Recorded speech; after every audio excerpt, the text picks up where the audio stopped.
Good morning, good afternoon, good evening. Welcome to another episode 72 of the We Are Family Pittsburgh Sports Podcast. Woo! Pirate Peyton here with this idiot and Jake Bell. Excuse me.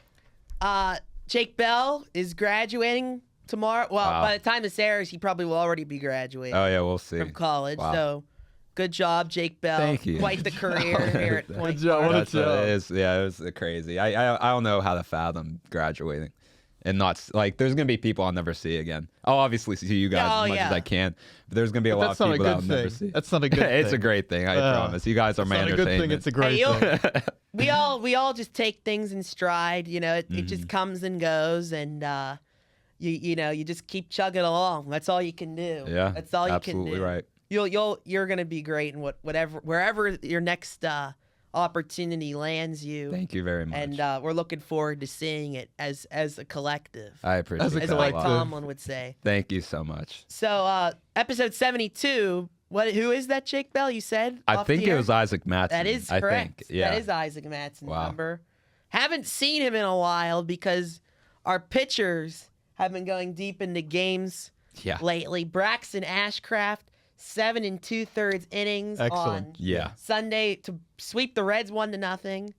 And then last night, Paul Skeens, after kind of a rough outing against St. Louis, he tends to have trouble against the NL Central because they're more familiar with him. Well, I mean, But I'm saying like St. compared Louis to his always- typical yeah. performance. Yeah. yeah. So, and he was just lights out, unbelievable. Didn't even strike out a lot, but was just getting weak contact and He was struck just out the mowing them side. down. Yeah, the that's what we're last talking. Yeah, inning. like But he before had like that, he yeah. only had like And he was kind of strikeouts. like that eighth inning. He was a little like all over the place, Mhm. like but under control. It was like kind of weird, but he still was able to strike out the side. I thought he had a lot more strikeouts, like No, than he he did. didn't. I just like every time I was seeing it was I don't know. I was like in and out watching because I was doing work. I but- think Mike Soroka was fantastic as well. And I was watching the D-backs broadcast, and they were like, Paul Skeens has been excellent, but Mike Soroka has 15 whiffs.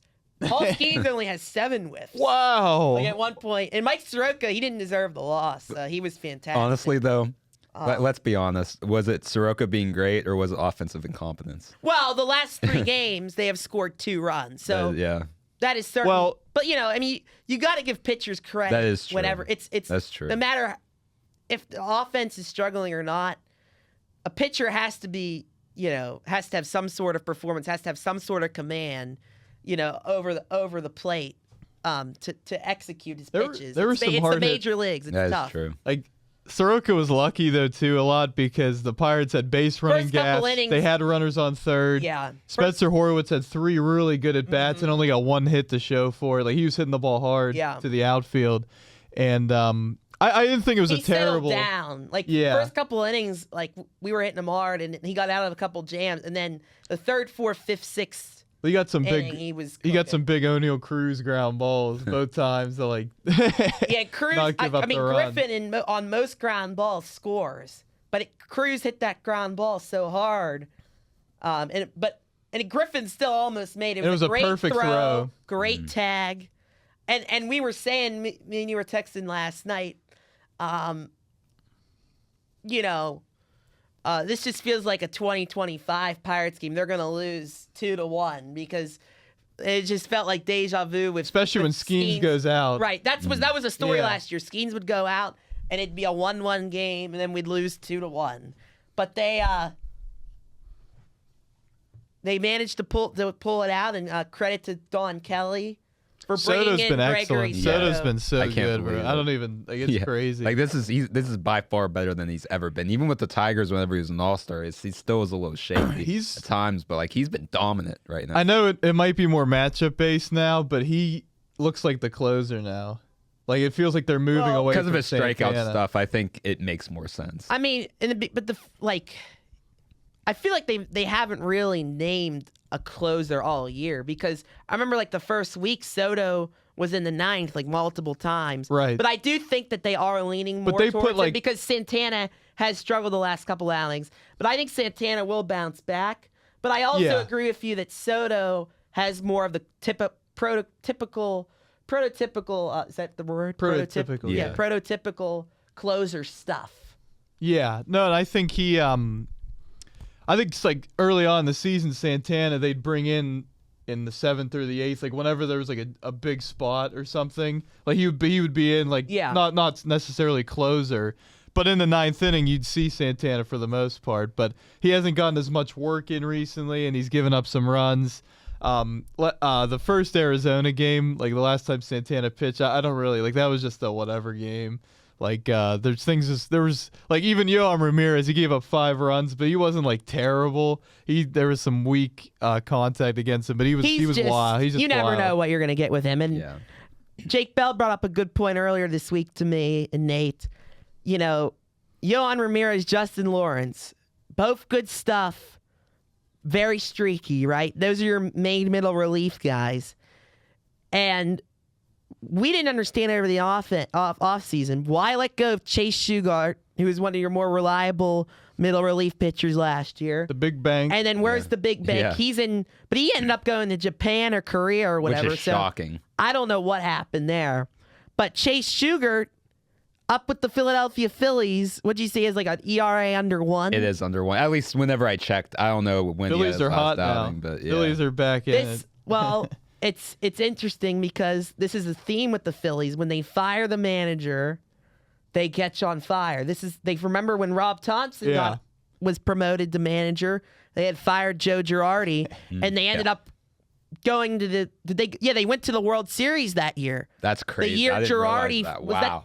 I'm pretty sure the year they fired Girardi. Here, let me fact check. Thompson was that was his first year as manager, and they went to the World Series, lost to the Astros. Yeah, they lost to the Astros in 2022. Yeah. I'm almost certain. Crazy. But I think you're right. Girardi. So maybe, I mean, the Phillies have the talent to do it. They're just older, right? There's just a lot of older players. But Bryce Harper, I did say in the offseason, I think this is going to be a bounce, like a big year for Bryce Harper because he's just due. He's had a lot of bad luck with injuries. He's been hitting and he's been excellent, especially and you guys lately. are right. Joe Girardi went 22-29. They fire him. Rob Thompson goes 65-46. And I mean, Rob Thompson had a great. I mean, it's hard to believe that with the record he's had with the Phillies, that 4 years later he's been fired. But He'll catch on somewhere. But the Phillies aren't messing around with this core of older guys. Like, you know, they're not. They got to win now, so they had to make that change. Certainly more urgently than the New York Mets. And the Mets, hey, they've won 3 in a row, but Angels and Rockies. Right. There's a lot of issues, and I don't think that manager. There's a lot of things off. Mendoza is a worse manager than Rob Thompson. Oh, absolutely. Obviously, and he still has his job, and he's gotten a vote of confidence. And that's the team in your division. You look like and you're the ones in last place. An inferior franchise to the Phillies. They just feel like a non-serious operation. They just don't feel like a serious operation. Like Cohen likes to spend a bunch of money. I think a lot of it's just like the fan, like Frank the Tank and everything. Like it just makes him feel like they're just such a goofy entity. Well, let's not blame Frank the Tank. Frank the Tank calls it like it is, and he's right. It's just funny. It's just they're just Mr. Met and you know. Are we gonna talk? Want to talk about the Pink Pony Club right now? Francisco Lindor and Libdor too. Libdor. Wow. There's multiple nicknames for him. There's a lot of nicknames for everybody has a nickname. Bo Bichette is a nickname. I'm not gonna, we don't. We're a family show. I think he's gonna be fine. But yeah, he hasn't been good. He better be good. I'm riding with him in my fantasy team, so you better. Yeah, I mean he's a good player. He's a good hitter. I've always liked his swing. Yeah. But sometimes just being a New York Met is tough. But I mean, I think the trade that like really defines the Mets right now is that Nimmo trade. All of them. But that Nimmo trade was bad. Yeah. And then obviously you could have re-signed Alonso. Paying the A's to take Jeff McNeil, and now he's hitting $315 or something. Yeah, right. he's good. With he's A's. a great bench piece. He's starting why to you guys He'd be think- better than Simeon right now. You wanted him, I wanted Jeff McNeil. I was gonna say on record on this podcast, I was saying I would love the Pirates to get Jeff McNeil. Yeah. Well, Nicky G's filled that is role a little bit but he did not look good yesterday. He's not gonna. He swings and misses too much to be hitting over 300.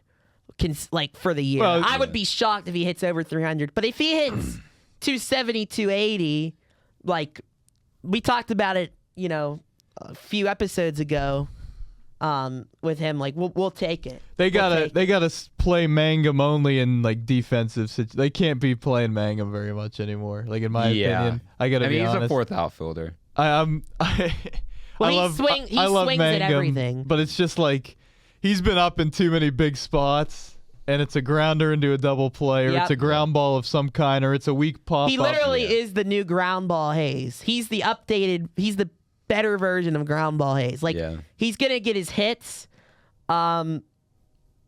He's just that kind of scrappy of a player. He's gonna get his hits. He's still gonna manage to hit 270 at least somehow. I don't think he should get like 400 at bats. Right, this season. but I agree because he swings and misses too much. He swings at too many bad pitches. Yeah. He's a bad ball hitter, but like when you're a guy that doesn't have any power, you got to get on base and you got to be selective. Mm-hmm. Yeah. And I think that's an issue for him. But I mean, I think he's a good piece for the team. But I think they are overusing him probably. And I think eventually we want to see what Justinson Garcia can do here. Yeah, he was struggling. I don't know if he's still and he was on a rehab assignment. He's been hitting homers. He's been homering with Bradenton. Like three in the last few games. Yeah. I did see that. You can't really read into that too much, but he's playing at least. I don't know. And Jared Jones had a rehab start. We're waving to the people. Continue. And he looked really good. And Seth Hernandez, I just want to bring up Seth Hernandez. Oh, he's so good. I cannot believe how good he is. Bro, he should be the next Cam Schlittler. If we make the postseason, you bring him up. They might have to. Well, he was up before. You bring him up. He was up before. And he was up in September but for like the Yankees. that's what I'm saying, like around that time. Yeah. But honestly, like imagine the Pirates make the playoffs. It could playoffs. happen if you have enough injuries. It could you could do it. And if the Pirates make the playoffs, they have to play like it's now or never at that point. Because like who knows the next? Because the Pirates haven't made the playoffs since 2015. Right, and next year we don't know if we're gonna have a baseball season. Yeah. And that's why I also think this year's trade deadline is gonna be really, really fun because teams. All the teams in contention should be hyper aggressive, especially teams like the Pirates who don't have opportunities to be in it, right? Assuming we're in it by then, and we don't have an ultra collapse like the Mets or something, right? I'm not with the Pirates. I don't count anything out. So, but I just think because you have that window of opportunity this year. And you don't know if there's going to be baseball next year, there's a chance some of your core players get a year older. In the case of Skeens, right? That's another year that goes by. We don't know how long he's going to be a Pirate. Is that a year of service time? I don't know how that. I don't know how that would work. That would be horrible. That would be just maybe. That's what I'm saying. So that's why I'm saying. Like I think because of that, teams are going to be more aggressive. I really do. I think if it's a lockout, it shouldn't be service time because there's no service happening. There's nothing happening. Oh yeah, I don't know the specific. I'm just saying in general. I was just I just thought of that since you brought that up for the first time. But yeah, there's a lot of things happening in baseball right now. The American League. We're trying to figure out if anyone in the AL West or Central I have a question. is good. Are the Tampa Bay Rays for real? I gotta wait a little bit. Yeah, it's a lot of. They are 25-12. It's a lot of close game Are wins. they actually, bro. Hold on. Pirates beat them in a series. That's an all. They've lost 2 games against teams not from the NL Central. They are 24-12. Wow. The Rays. I thought they just barely were over 500. 10 of their 12 losses are. They've won 6 in a row too. That makes sense. 10 of their 12 losses are against the NL Central too. They have 2 losses against the whole rest of the sport. That's crazy. And the thing with them is they've won a lot of close games and low scoring games, but they're the Rays. Like they always do that, right? Yeah. So that's why you think. Yeah. But that's why. Go ahead. Whereas, like with the Reds or something, when you see it, it's like that's not sustainable. With the Rays, I feel like that's just their brand of baseball. And they have some young pieces to build around, and that's why I was kind of. I think I said this in the offseason. I was kind of surprised that they were sellers because the Rays always every couple of years, like they get a young star, a couple of young stars, and then they get a couple sneaky pieces, right? And then out of nowhere they win 95 games. So like, I don't know why they didn't just keep Brandon Lau, and keep some of the pieces they traded off and just continue to build on the momentum they had last year, because considering like everyone had no expectations for them last year, and they won 81 games or 80 games or something, right? I'm pretty sure. Do you remember 2018, whenever obviously they could trade Chris Archer, but they traded Ramos, to trade like everybody they could. Right. They won 90 games that year. It's That's what I'm saying. It makes no sense. So like but like if you want to win a World Series, if you want to be a postseason contender, you don't want to consistent. And I think that's the problem with the Brewers. Like they're always like trading pieces away, and they'll still win 90 games. It lowers their ceiling. It lowers the ceiling in October. Yeah. Whereas like, the Rays' payroll was already so low. I don't think they needed to trade any pieces. Now I know that they have like no you get value attendance, back. Like with the Lau trade, you get something back. He's gonna walk in free agency in a year. I mean, that's just how they operate. I don't. Well, I'm just saying in general. I just thought that they could have not been a seller and just stayed pat, considering how well the team's playing right now. I mean, just in hindsight. Yeah, I don't think they're a postseason contender. Like, should they make it? I mean, in the American League, they will make it. I mean, honestly, they've already had such It's unbelievable how Yeah. poverty this American League is. It is. But no, I think they're a threat to make the playoffs. I mean, I don't. Just it's so hard in the American League. Like, who's a contender? I mean, you figure Seattle and Texas in the West are going to rise up. I don't think Houston will. I don't think Houston has the pitching. Houston is bad. I mean, Mike Burrows, the Pirates bad look team. like geniuses for trading him in the Lau trade. It looked that trade on paper looked like such a steal because the Pirates just gave up Burrows to the Astros. Yeah. Now it looks like a master, like somebody like messed up big time. Yeah. I just don't know how that trade happened. I know. But it is a good point. I mean, the American League really is a mystery. The Blue Jays and Mariners, I kind of thought would take a step back this year. So far, that kind of seems to be the case. Now, the Blue Jays started off real slow last year, so we'll see with them. The Tigers have injuries galore. They have organizational dysfunction right now. There's all sorts of stuff going on with the Tigers. If I'm a Tigers fan, I'm worried right now. Oh, me too. Big time, yeah. Because I think now the good news is your division is still god awful. there's a lot of bad aura. Like there's a lot of bad stuff Framber going Valdez on. is a disgrace. I'm sorry. Like Framber Valdez is a joke. Like that was ridiculous. What he. Yeah. I mean, you're getting the Red Sox are just teeing off on you, and then you hit Trevor Story. Like, and he has a record of doing this. Obviously, we saw what he did last year with the cross up and everything. And you give him the big bucks, and now Scooble's hurt. He's gonna be out months. It was a bad omen that they declined. They tried to fight Scooble in arbitration. Yeah. And then gave the money they should have been giving. They should have easily given to Scooble. They gave to Valdez. Well, I don't blame them for fighting it, but like if you offer $28 million, like don't offer him 19. Right, like, that at was least so offer him disrespectful. I'm not gonna say the Tigers shouldn't try to shave a couple million off the arbitration, but the fact that it was that bad, that's where it gets a little out of hand. Yeah, it wasn't like one or two. Like it was a big difference in. I mean, and Scooble's obviously worth $30 million now. Right. Yeah, at least. But now he's hurt, and your rotation, if Valdez is gonna suck like he did last start, looks really poor. Yeah. Well, and Kerry Carpenter that lineup hasn't gotten going. Luckily they are in that AL Central. but Cleveland's gonna find out. I mean, the Royals are hot now. The Royals are I hot. have them winning the division going into the year. Hold on who knows? now. yeah, I was gonna say, Nate, the Guardians are gonna win it. Yeah, I wanted I to know think your so, thoughts too. on that now because Yeah. the Guardians just I've find a way, I've just man. accepted. I mean, Jose Ramirez has had a down year by his It's standards. literally like the Steelers last year. Like it's just like everyone else is so bad. The Steelers just win the division. Like I feel like that's what's gonna happen with the Guardians because the Guardians, even with the Tigers being good last year, I mean they had that miracle run to win the division. So they're gonna win. Stephen Vogt is an excellent manager. They're gonna win. Hold on now. The Royals, I have them winning it going into. I think and we the talk White about how Sox. weak the Guardians. We talk about how weak the Guardians lineup is. I think the Royals lineup is probably worse. What? No, Like, that's ridiculous. I don't know. Think so. That's a ridiculous. Salvador Perez is washed. and much respect. Jack Caglione is not the hitter. He's He is gonna not. go in a little bit. But he's nowhere close to the majority. They need him to the be. majority of those hitters in that draft class. He is not. He is not yeah, that guy. Yeah. Which is crazy because he probably statistically was the best out of everyone out of Florida, but like he That's just why you isn't. can't look at the stats. Right, exactly. No, exactly. Coming I out of- agree. yeah. So like, Well, Bobby Witt hasn't. He has not had any power so far. I think he has like 1 homer, 2 homers like this season. And the Royals need Caglione to live up to his potential. Like Yeah, I that don't think lineup that's needs that. So happening. Isaac Collins has been cooking a little recently. He's a good player.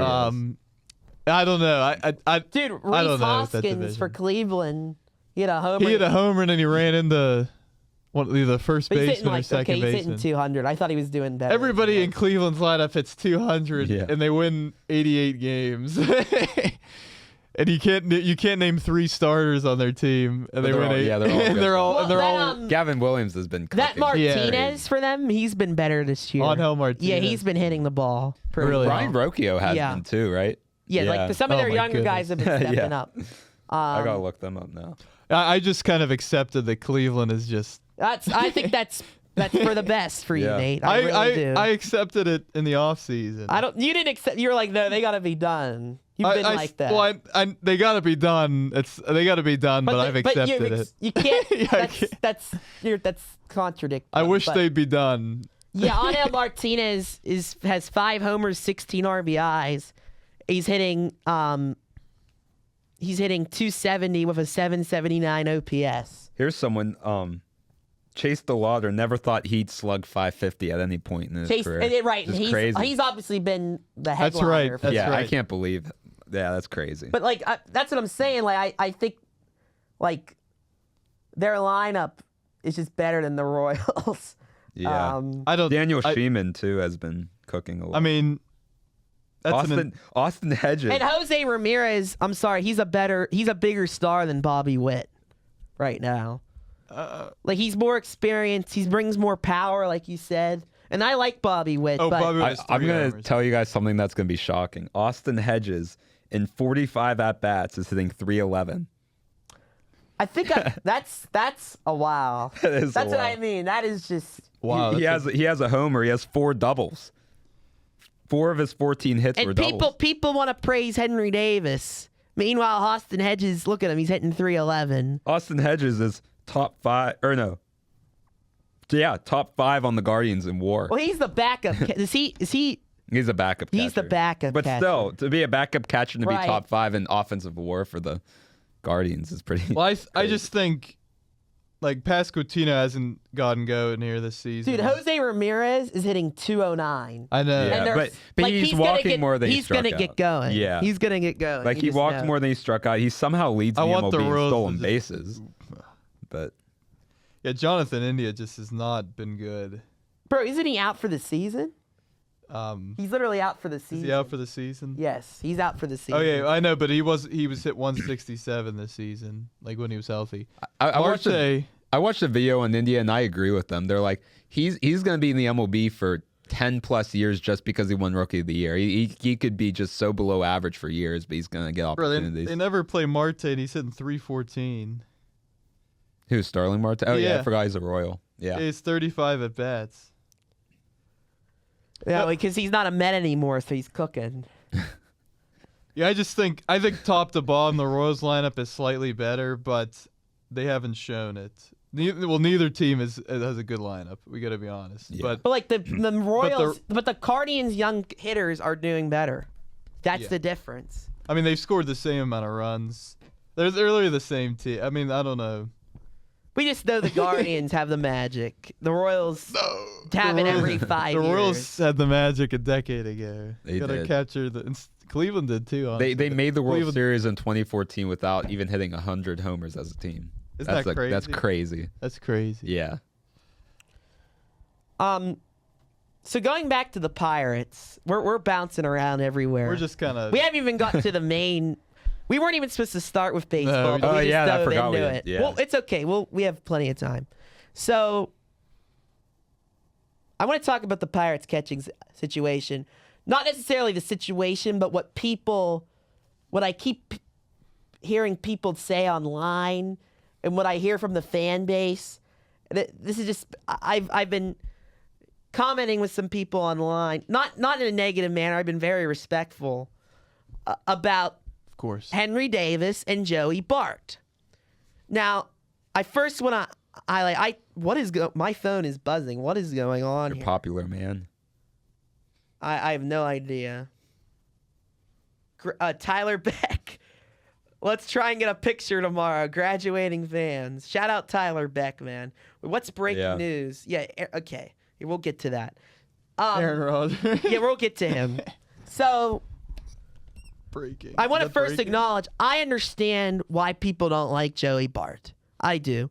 And he's continued to decline as a hitter since his first year with the Pirates. I understand that. And I also understand he's a defensive liability.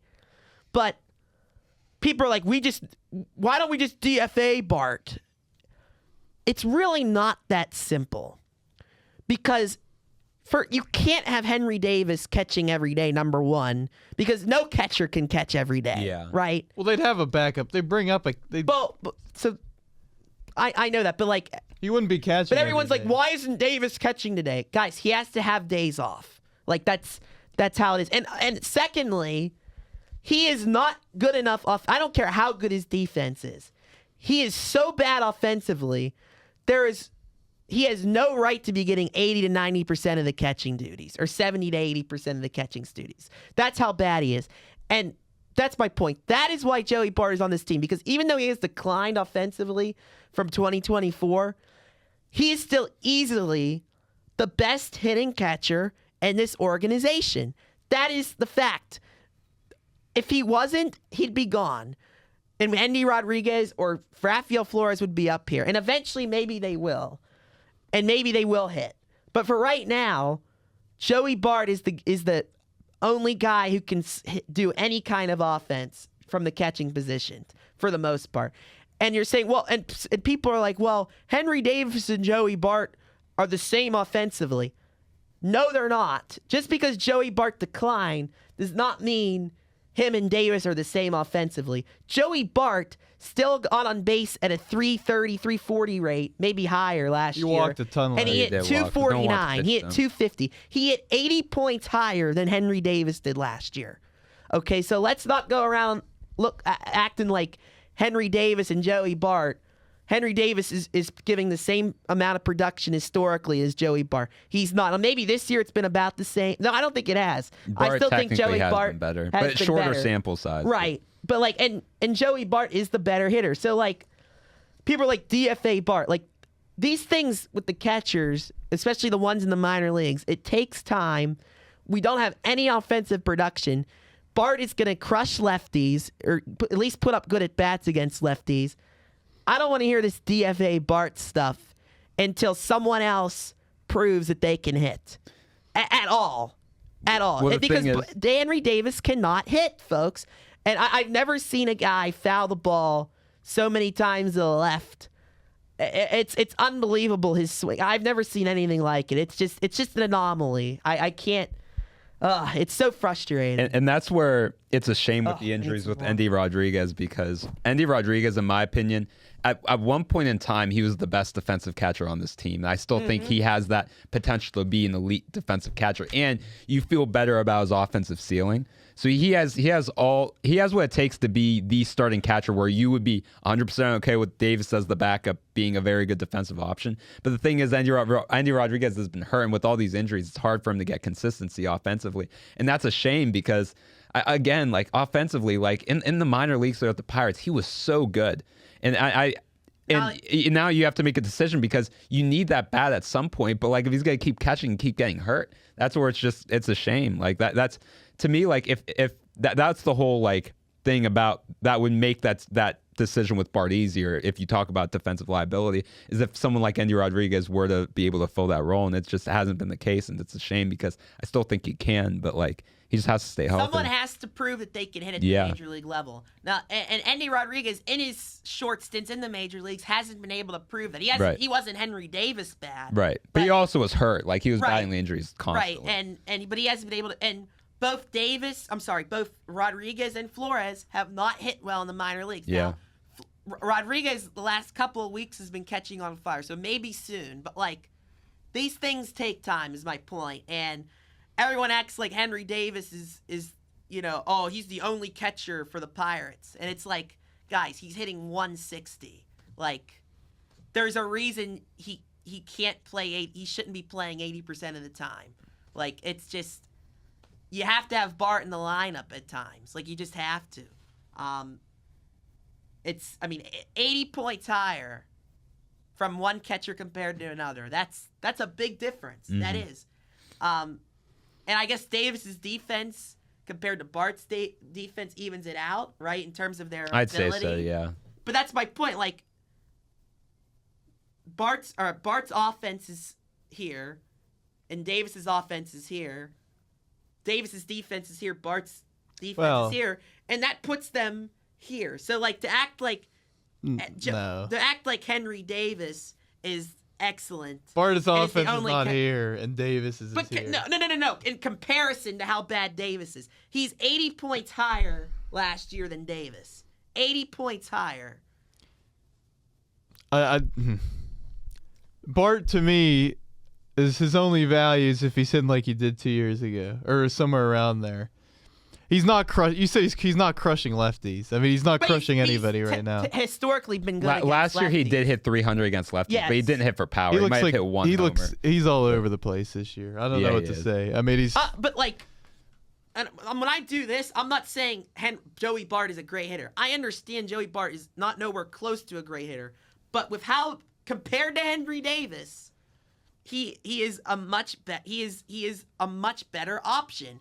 Similarly to how Henry Davis defensively is a much better option than Joey Bart. So to act like Henry Davis is some sort of savior, is the catcher, is the ultimate catcher of the future, until he hits somewhat average.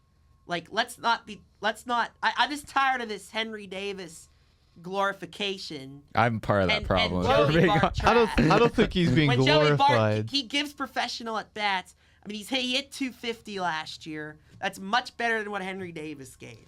Yeah, no, I'm going to be on the short end of the stick with this. I know most people are going to disagree with me. And I'm not even making a declaration that Joey Bart is great. I'm just saying that the way we value Henry Davis so much higher than Joey Bart is a bit much when the guy's hitting 160. That's all I'm saying.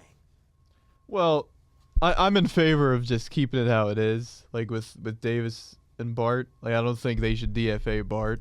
No. But okay, so you agree with me then in that? Yeah, no, I because I think the way the Pirates are handling it is correct. That's what I'm saying. Yeah. I'm just mad at these Pirates fans that are always saying DFA Joey Like, Bart. obviously, you guys know how I feel about. I think Bart should be a lefty, specialist, lefty platoon guy in maybe first base or DH. But I don't want him DFA'd. Like, if they're forcing him to be the backup catcher, that's fine. Like, I'm not gonna complain about him catching once or twice a week. I agree. I don't understand the hate. Like, he's the backup catcher. Right. Like, what? Like, he's not putting up like Austin Hedges' offense. Like, he's a much better hitter. He has to play a little more than a backup catcher typically would, just because of how bad Henry Davis is at the plate. Like, typically, I would say, right, like a regular catcher plays 80% of the time. A backup catcher plays 20% of the time, right? Would that be a fair assessment? Maybe 70-30. I'd say so. I mean, where with yeah. Bart 70, Davis, it's more like Davis 60, Bart 40, right? That's so, and I think that's where people get upset. But when a guy is hitting 80 points higher, last year, I mean, there is a reason for that. Well, when people are saying, DFA Bart and everything, I just lost my train of thought. What was I even saying? Sorry, I interrupted you. I'm sorry. Yeah, no, and I was thinking about, I don't even know, I was thinking about this random guy, and I just completely lost my train of thought. What random guy? I don't even know. I don't even know what's going on. No, but yeah. So when people like talk about Bart, they talk about like when he's pitching, like the pitchers like do much worse and everything. Like that's what they're. And I think there is data to support that. And it's pretty like stark, like honestly, but like if you just give Bart some more time, I think he's gonna hit a little more like throughout. He's been hitting better the last several games he's played, like 314. Obviously, very small sample size. It's just when you watch both of them in the box, sometimes it's hard to tell the difference. Like you'll see Bart Davis will pop up to short, or hit a homer foul to the left side, which he did yesterday. There is a difference. And Bart, you'll just see that kind of golf swing almost and pitches way in the dirt. I just always see he swings and misses too much for my luck. But he actually, I was looking because I was thinking about this because I wanted to talk about this. He doesn't strike out as high of a rate as I thought he did, at least last year. Like, here, let me look it up. Well, last year he walked a lot. Like his on base is really high. Because even with his shortcomings, he was like one of the best offensive players on that team. Joey Bart has 18 strikeouts in 18 games, and last year he had 93 strikeouts in 93 games. Wow. So that's a strikeout a game. That's crazy. You'd think that's bad, but there are a lot of players who strike out, almost 2-1 in games from strikeouts to games played. I mean, Cruz right now, he's close. He is close. So. Yeah. Yeah. Oh, yeah.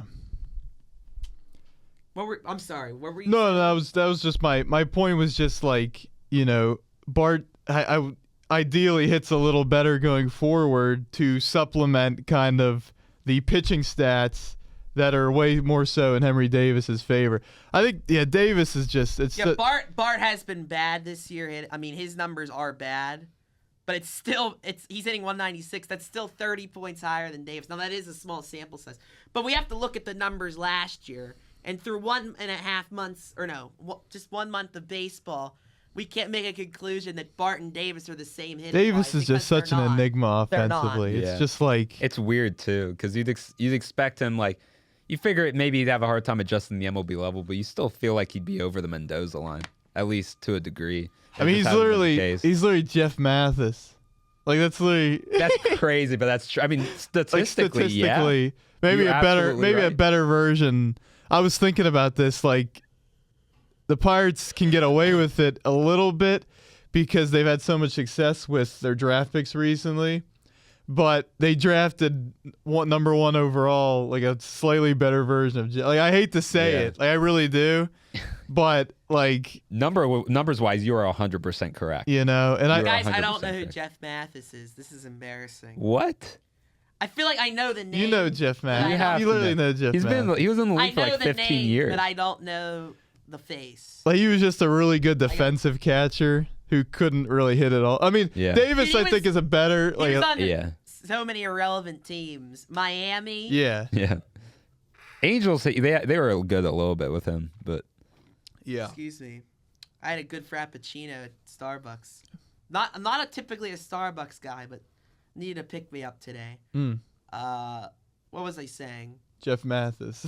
You don't know Jeff Mathis. Oh, but going back to the thing about Bart, the pitchers being worse with Bart than Davis, there's obviously a correlation. And that goes back to Bart defensively being much worse than Davis. He has gotten some of the ABS. Remember, he's getting the ABS right, Bart, recently. He's been He has. He had in that game on Sunday. He got back-to-back right. Mm-hmm.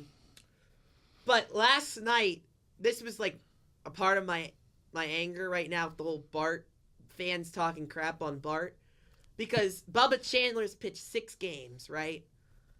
And Davis has caught like one of them. And the one game Davis caught, Bubba Chandler didn't have as much control problems. Every game Bart has caught with Chandler, right? Chandler's had all sorts of control issues. But it's only been 6 starts, number one. And everyone's like, I just saw this random tweet, and they were like, clearly Henry Davis should always be catching Bubba Chandler. Clearly, he's going to catch everybody. Clearly, you haven't been paying attention because Bubba Chandler's had control issues his entire career. Maybe Henry Davis does help. And one start is a very, But you can't make that. You can't say, oh, it's Joe. Like it was like just drove me nuts that it's almost like people are saying it's Joey Bart's fault that Bubba Chandler has control issues and hasn't lived up to the hype. You can't say that. You can't say, oh, Joey, like, everyone's just blaming Joey Bart for everything. Somehow it comes back to Joey Bart. It's just like we gotta realize like I kind of expected Chandler to struggle out of the gate. Mm-hmm. Maybe not this bad, but like I kind of. I mean, he's been. So let's not blame Joey Bart. He hasn't been like terrible. Like he has like a 460 or 4 like he's been. But compared to the rest of the rotation. Oh yeah. He's hovering around the worst quality start you could have: 3 runs, 6 innings, which is a 4.50 ERA. Right. He's hovering around that mark. Yeah. So I feel like if you're at that area, you're not a bad pitcher, but like. No, but I just think like some of these fans like.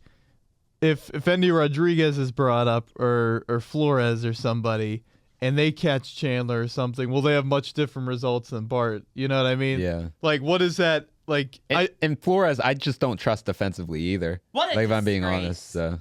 He's done absolutely nothing. Let me see if he's improved his numbers. No, he's hitting in AAA. 214. I just looked. I mean, he had to be good.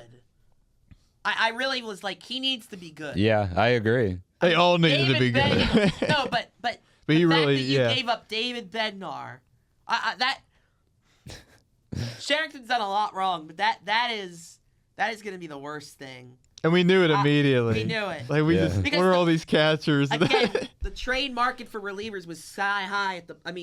Look what they got for Mason Miller. Now Mason Miller at that point last year, David Bednar and Mason Miller were close. David Bednar had a better ERA. Obviously, right now Mason Miller is up here. Remember, Taylor Rogers got a better return than David Bednar did. Exactly. Yeah. That's great. Thank you. As a rental. Exactly. Yeah. Like, how does that happen? that was why it was such a. I don't even want to think Well, about I was it. like, Yeah. I was like, okay, let's hopefully this.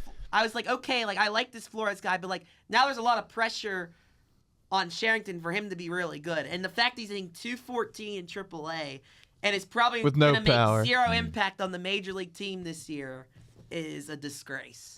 It is. Yeah. It's really that's. I don't know. I bad. love whenever you guys use that word. But, like- disgrace. Like it just. Hey, it's the right word It is for the right- the. yeah, this it is- is. It is. It's not good at all. But yeah. no, I think this. An encouraging thing with this team is that we were saying that was a game last night with Skeens go and that they would maybe lose last year. They would lose. Yeah, last they year. would. They would find a way, even especially. Fortunately, those Skeens was perfect. Yeah, yeah. So- I mean, it's crazy, but that's part of like the hope and the excitement for this team going forward is that now Skeens is paired with an actually competent offense. And they were hitting the ball. They just weren't scoring runs. It wasn't like they just got like 2 hits. Yeah, Reynolds had a nice No, game. on, You know what I on Sunday. On Sunday it they was did. different, Yeah, but on Sunday you're they correct. did. But like Yeah. yesterday, I mean. And on Monday or Tuesday they didn't hit at all. Yeah. Connor Griffin's. I hate how that is in Arizona. They got that the yellow line way up in the air. That should have been a homer Dude, for Griffin. Arizona and Texas are one of my least favorite ballparks because you can hit the ball 420 plus feet and somehow it's an out. I'm probably over exaggerating. Well, you can hit but, like- 420 feet and it's not a homer. right. Or but then it's an out. They jump up. It's Alec off- Thomas almost made that catch. Yeah. That didn't matter. Horwitz didn't score anyway. Yeah. Yeah, it is. It's funky there, but no, I think what you got to do is you got to win this rubber match here, and you got to win I the wouldn't series. count on it. Well, Arizona is such a house of horrors. Like I just every time we go there, I just get a bad feeling in my gut. I was just shocked that we won yesterday. I was just happy to get one, and maybe that's just me. I shouldn't have such low expectations with this year's Pirates team, but as a Pirates fan, like that's just how it always is. It's ingrained in my mind. Yeah. Yeah. But no, I think if you just got to stack some series wins here. I mean, you got Colorado coming up. They've been kind of playing worse recently. No, I know, but I mean on the home. I said San Francisco after this, and then you got Colorado. Philly's coming in hot. Arizona, San Francisco, Colorado. That's got to be 6 of 9, one way or another. So if you can win this afternoon with Mitch Keller, Zach Gallen, who I think has been better this year. I'm not exactly sure. Yeah. He typically dominated the Pirates, but last year we faced him twice, and we kicked him around. So we'll probably get dominated by him then today because we kicked him around last year. So I remember in 2023, I think it was, the Pirates offense won a dry spell, and they just dominated Zach Gallen out of nowhere. And you know what, guys? I can't believe I didn't think of this. It's Mitch Keller on the West Coast. Oh, no. I forgot about that, too. Wasn't he better last year? I thought he was. Not that I'm aware of. At least not the first half So of the season. we're cooked. But honestly, though, even though we don't have Skeens or Keller going in San Francisco, with how poverty San Francisco's offense is, we could, like, if we lose to Arizona today, like, I expect them to win 2 out of 3 in San Francisco. Yeah. Like, San Francisco is a disgrace. I don't know, man. We've been saying that a lot in the last few minutes. Just for my entertainment. They've won a couple against San Diego here. I mean, they got a, I don't know. So Gallen has, but they have good pitching, San Francisco. They'll always have good pitching. Gallen has a 4.45 ERA and a so he hasn't been that much whip. better. A 1.5 whip? Yeah. That's he has bad. not been much better. Well, it's weird because, like, at one point, he was like one of the top National League pitchers in baseball. And I don't know what happened last year. Yeah. His last start, he gave up 6 runs against the Cubs. I don't know what happened last year, but he's just not the same. Yeah. And bro, the Arizona brought him back for like $20 million. And nobody else was. Remember, it was so Why late in the did he get that much money, bro? They didn't have to give him that much. Yeah. Anything else? I was gonna say something. Oh yeah. So I just wanted to wrap up about the Pirates as a whole right now. Like, as I said in the I've kind of said about the Pirates offseason, like, I think Sherrington saved his job by getting legitimate offensive pieces that are contributing to the team in Lau and O'Hearn. Mm-hmm. Mangum at times is good and helpful. If Ozuna could hit it all. Garcia, I think, will eventually help produce, right? Ozuna, he's going to... Did he have a hit? Yeah, he had a hit yesterday. He did. In the end. He's had better at bats the last few weeks. He's just missed. He's coming along. Yeah. It's slow, but he's coming along. And people are like, can we just bench Ozuna or DFA Ozuna? Guys, no. Very few people are saying that, but I've seen some. It's like they can't. They're not. This is $12 million, guys. Like, they're riding. And plus, who are you going to put at DH in the? It's not like it's bench? Rowdy Tellez or Tommy Pham. It's a like this is a higher level player historically that we're talking about here. But my point is, as I collect my thoughts, I just feel like, to me, Sherrington did a good job of getting offense, but as far as assembling a great team or a good team, I just don't know if this is a good team because, like, I'm talking about like more than 80 wins. Yeah. Because of the defensive issues, right? And the little, like, they're not very Milwaukee Brewerish in terms of doing the little things on the bases right, playing really good defense, not making mental errors, right?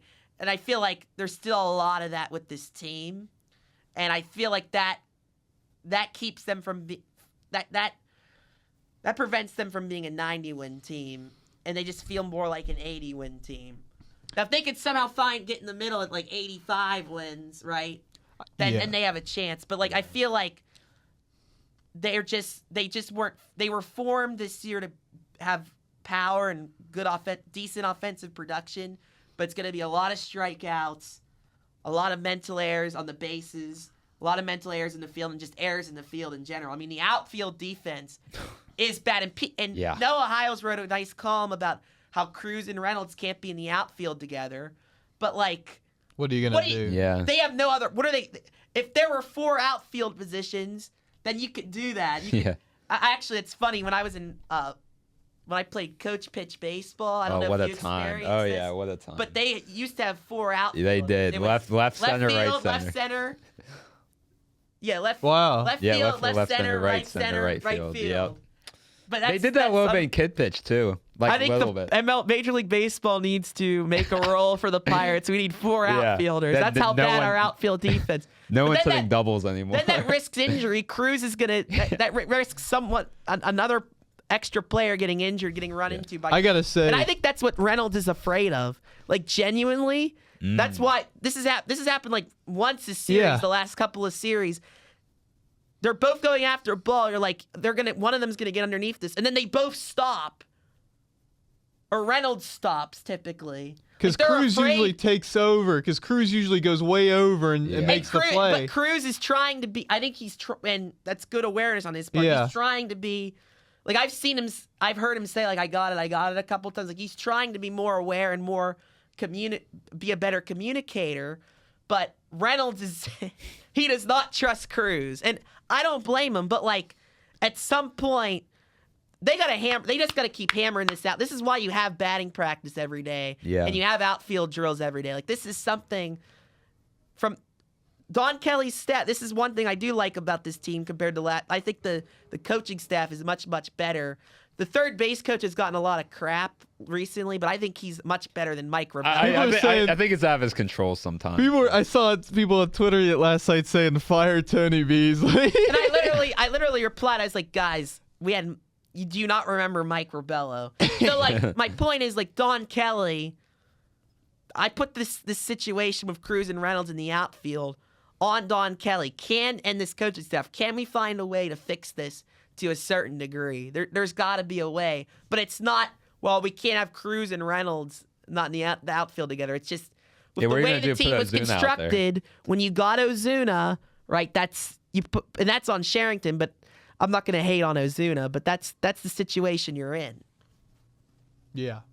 No, I mean, Ozuna's just got to hit better. And honestly, at this point, you'll take what he did last season. Like 21 and 68. Like you would take that at this moment with a over 700 OPS. But I'm expecting Ozuna. Like I'm less confident now than I was a few weeks ago that he's going to. Return to at least a semblance, a small semblance of what he was a few years ago.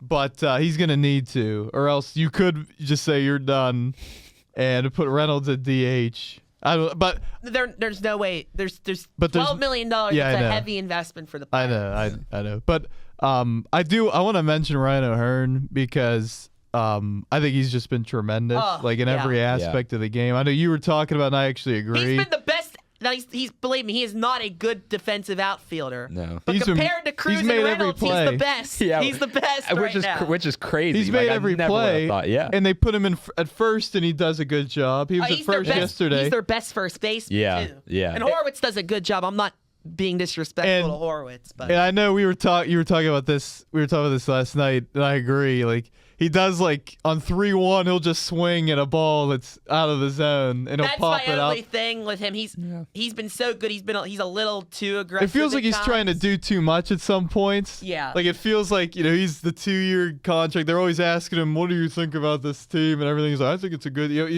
He feels like a real dude. Yeah. Like he's gonna feeling be the pressure. Yeah, maybe a little. I don't know. But he's still his numbers are incredible. And the thing is, he's a perfect fit for the Pirates because not only has he always played on small market teams, Orioles, Royals, except the Padres for half the year, but he's a guy that got drafted late. Had to really grind his way through the mine. Like that's the type of guy that the Pirates need because you never lose that work ethic whenever you start from from the bottom and you have to rise yourself to the top. Got DFA'd before, stuff like that. I think he's been a perfect fit. And like you guys, I mean, against righties, lefties, he handles his at-bats so well. Like you look at some like Brandon Lau, Spencer Horwitz, they look completely lost against lefties. Well, Horwitz actually hasn't been awful this year, but anyway, like O'Hearn just handles those situations perfectly. So yeah, no, O'Hearn's been everything and more the Pirates could have hoped for, and it'll just be interesting to see.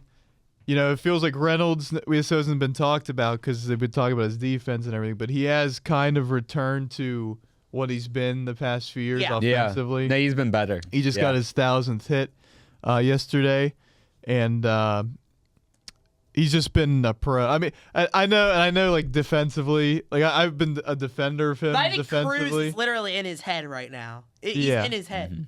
Mm-hmm. Like, that's the whole situation right now. Yeah. Or at least some part of it. But go ahead. Yeah, but this year it's been hard to defend at times. even without Cruz, like even on like some routine plays, like obviously the losing the ball and the lights last week, he always kind of looks uncomfortable going after fly balls. Like he'll like bend his legs a little bit and like go in slow. It's like kind of weird, but it just never looks comfortable for him in the outfield. I don't know, but no, he's returned to what he's and people are saying, what did you see? I think you guys saw this. What good is Reynolds if he's not, if he with this bad defense and everything, acting like he's not hitting? Let's look at the numbers, folks. So he's hitting 260, 270. That's what we expect for Reynolds. 260, 270. That's where 280 if we're lucky, right? 822 OPS. Which is better, his best in 3-4 years. You want about a 790 790 or higher OPS from him. He's giving you that. 420 slugging. Hey, 420, great number. I don't really get involved with 420, but that is a great number. 420 day happened a few weeks ago. But anyway, I don't know. That okay. I'm just saying. I mean, that is I'm just acknowledging it. I don't really have anything to do with it. I'm just acknowledging it. But here's the real interesting number. Guess what his on-base percentage is right now? It's high because he walks a ton. I'm going to say it has to be over 400 if he's only slugging 420. Correct. He is. Wow. His on-base percentage is 402. His career on-base percentage is 348. He's only had an on-base percentage higher than 350 twice in his career, and right now he has an on-base percentage of 402. It had to have been 2019 and 2021, right? Because he had 300 both years. And so he had to have. Despite the bad defense, his WAR, he's already at half of his WAR from last year. His WAR last year was 1.4. He's at 0.7 already. So that is his value. He's been getting on base. He's been hitting, especially the last couple of weeks. I love what Reynolds is doing now, but I will say I completely missed 2021 Brian Reynolds playing for a contract still. Oh yeah, he was just phenomenal.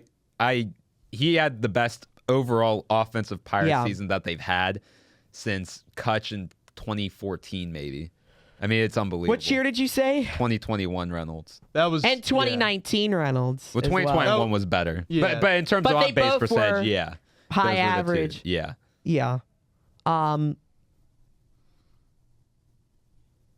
Yeah, it's just, I mean, those numbers are like superstar level numbers. Yeah. And, but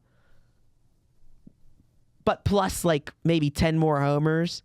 And that's just, I don't think anyone. This year, Brian Reynolds is not a superstar player. And, but this year, but he's worth $100 million. If he cut down, absolutely. Like this is like who he is now. Like he had a ton of strikeouts last year, and he's still striking out a good. He's not striking out. He's not as Cruz much. bad, but but he's still like if he cut down the strikeouts a little bit, he's literally what he was close to what he was in 2021. Oh, yeah. His strikeout rate was he put it in play just a little more. Yeah, way below. He struck out, but it wasn't like crazy. Like 2021 was probably his best strikeout rate in terms of like how low. Yeah, 2019 he did strike out a bit. 119 and 159 games. That's in today's MLB. That's great. Whereas last year, or even in in 2024, he was an all-star.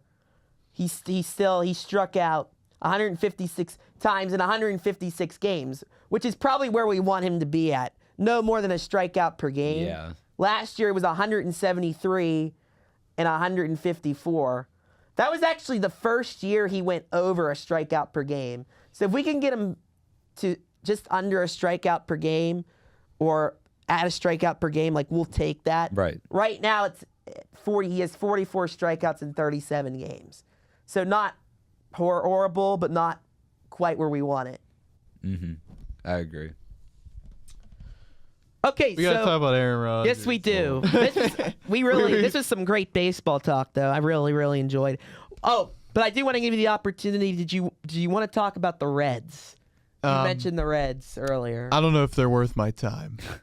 No, fair enough. Well, I do gotta say, they were, I've been deep in the weeds of He's Reds been on Twitter. the Reds hate train. Well, because they're frauds. They are. But he's joining the stupid Pirates Twitter versus Reds Twitter That's poverty. yeah, I was gonna off. say that's a poverty. That's literally a It poverty is, off. but I love it's so fun. It It's is fun. it's a great It time. honestly annoys me because neither fan base has any right to talk any trash about But anything. it's fun. It's the lack of self-awareness that you don't see very often.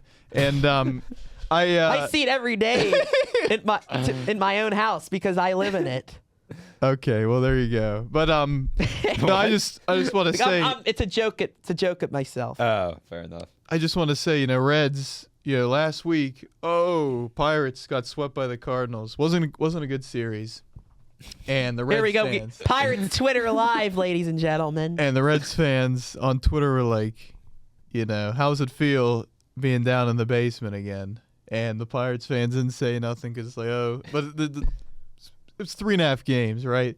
Pirates sweep the Reds, and now now all of a sudden, the water is starting to level, everything's leveling, and They've had two very everything's heartbreaking evening losses. out. And when you win 12 one-run games in a row, you're gonna lose some. They literally it's literally They unprecedented. were 9-0 in one-run games, right? Yeah, Wasn't it? something like that. Yeah. Crazy. And so now the water's finding its level, and you're back in a familiar spot like we are. We're both here together, 20 and 17, in the basement of the National League Central.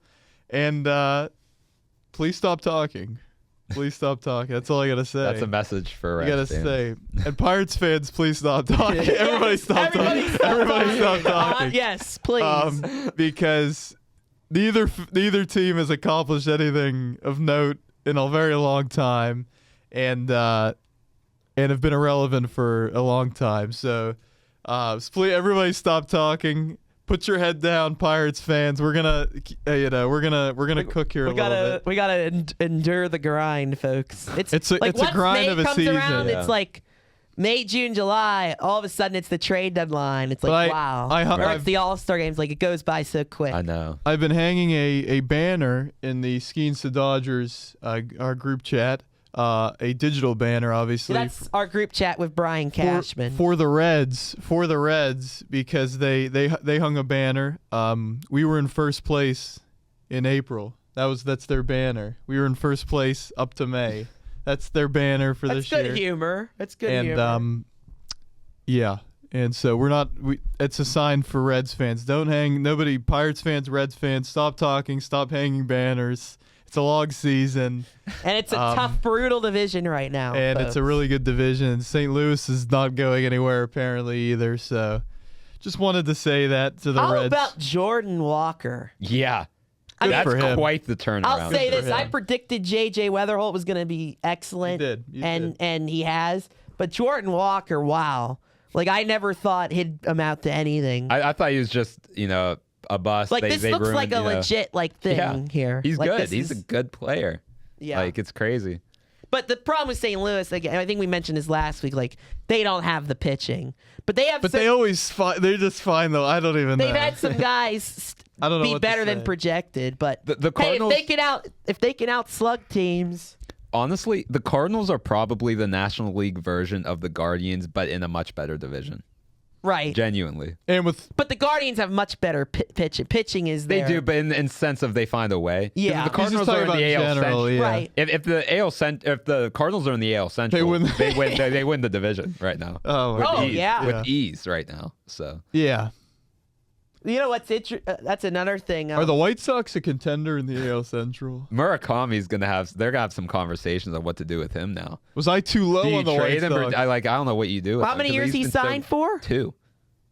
How about this? Dude, you could get. I mean, if he continues Yeah. at this pace, I'm still not like completely bought in on him yet. I agree. I think he could be bad next year. Because- but this year, yeah. Because like he strikes out so much and he can't hit for average much. Yeah. Like I don't know. What is he even? Maybe His he's doing OPS better. is probably over 900 just because of how many homers he hit. He's hitting 237. I thought it was kind of worse than that. You take but- that honestly. Because he has 14 homers. Yeah. Something. Yeah. But it's But interesting. his RBI, like he only hits homers. He has 28 RBI. He has 15 extra base hits and 14 of them are homers. like he only Oh, hits wow. homers. yeah, he only has 1 double. So like I'm not completely bought on him. That's yet. wild. That's wild actually. Yeah. But yeah, you see Murakami, you see Okamoto. Okamoto's had some success. Murakami's been getting all the attention, but Okamoto probably has been more an all-around a better player. And those are guys like, at least one of them I wanted the Pirates to. I mean, and they were rumored. I loved Okamoto, that was the one that the Pirates are really rumored to be in on. And I would have that's who loved we to wanted. have him. I was more interested in him than Murakami. Yeah. Like I don't go on Twitter, but I was on Twitter a ton because I wanted to see updates about Okamoto to the Pirates. Jake, probably got to be on Twitter more. I don't want to be on Twitter. place. No, I do not. No, want he to be gets on Twitter plenty of Twitter from stuff we send him. That's all. I do. he Yeah, needs. that's my Twitter feed. That's your you Twitter. guys, We're the Twitter feed. That's the only reason why I have an account, because like whenever I didn't have an account, like it was. What almost is your impossible. account? I don't even know. I your just- I account. have a random You don't need to username. share. You don't need to share. It's not. It's Not on not the pod, but maybe off the podcast. Well, I don't even know because I just put in random I gotta letters. follow Jake I put in random letters. You don't. It maybe my name, like my first name's on it. Like you wouldn't know. We find out. I only have an account just so I can see your guys' stuff. Like, I'm not wow. gonna put my like. It's basically it's not a burner account, but it's just an account I'm just never gonna use. Only New tonight, Jake Bell's Twitter account discovered. Yeah. 5,000 tweets about Henry Davis. yeah. Yeah. Well, that would be my. Ben my Sherrington. Yeah. And Aaron Rodgers. Yeah. Well, definitely Henry Davis. I don't know about the other two. Well, so let's talk about that guy, Aaron. Henry Davis. No, That just kidding. guy. No, we've talked enough about We him did today. talk We've enough talked about that guy. Aaron. Aaron Rodgers. Aaron Rodgers. Aaron. Wait, what's Yeah. his middle name? Isn't it like Charles? I That have would be no idea. hilarious. Aaron Charles Rodgers. Really? Yes. Wow. And I didn't look that. That was Wasn't a Charles guess. Rodgers a football player too, or is it Charlie Rodgers? There was like a cornerback, or am I thinking of another first name? I'm not I sure. don't know, I'll buddy. have to look it up I don't know. because that's gonna bother me. So That's a great. Aaron Charles Rodgers. Wow. Breaking news from the Fan Morning Show. Shout out our guy Harry Callis. Yeah. It was like a. That's- I mean, he's How on the did they get national the inside? stage here. How did they get the scoop here? Doran Dickerson was the guy. Obviously, got Yeah. the scoop because Yeah. I mean he was in the NFL and he knows But still, people. like that's. So is the deal official, So, like, or are they still? no. So okay. So if you all don't know, so the Fan Morning Show, because 93.7 The Fan. I mean, they'll say stuff and come up with stuff, a lot, and sometimes it's just for fun. But this was a serious thing, because Filipponi was tweeting about this morning. Our other buddy, of course. It was an honor for him to join us. He was like, I'm serious about this. Like, Doran Dickerson, when he says something, like, Doran Dickerson isn't, like, he's not one of these guys on the Fan, like, like Pony or like Mahler, who would just say stuff just to say stuff. Like, if Doran Dickerson believes something or has a source about something, like, he's 100% certain on it, because he's not the He's type. a serious. He's yeah, more- he's fully. he's a- Yeah, he was an Yeah. athlete. Like he's a more serious, like.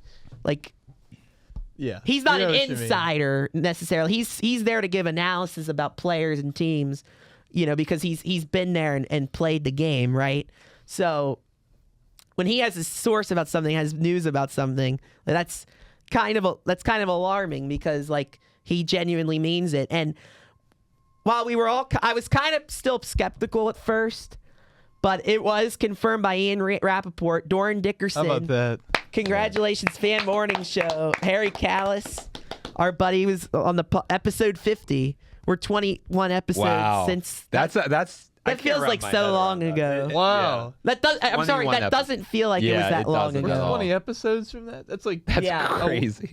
That's 20 weeks. That's It's insane. wow. I don't even. The math isn't mathing in my Yeah, head. no. But Yeah. Perspective. Ian Perspective. Rappaport did confirm Doran Dickerson's report that Aaron Rodgers is coming to town Wow. this weekend. He's coming. He's coming to town.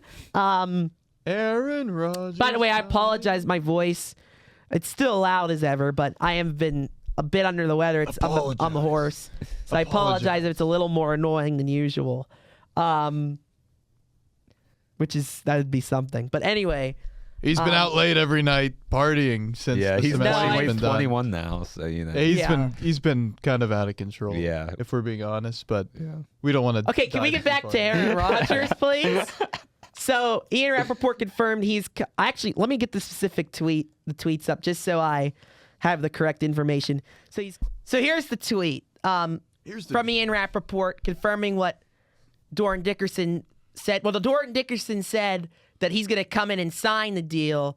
The difference is Rappaport saying, hey, we don't know for sure if he's going to sign the deal, but like it's looking like he's going to play for the Steelers in 2026. Whether he signs this weekend or not is in question, but he's coming into town to discuss things, and he's going to be a Steeler in 2026. Free agent quarterback Aaron Rodgers is expected to visit the Steelers Friday and this weekend, so tomorrow, we're recording on Thursday, will likely play for them in 2026. Sources say a deal is not done, and there's always caution until things are signed, but Rodgers' plan is to play for Pittsburgh, and these are steps toward that end. Additionally, he says, while the Steelers gave Rodgers the UFA tender, that's considered a placeholder. It's hard to imagine he plays for $15 million, which is why a deal must be worked out and finalized. But finality is coming soon. It's going to be more than 15. And and it people should be. People can bitch and complain. Oh, he's being greedy. He's being this.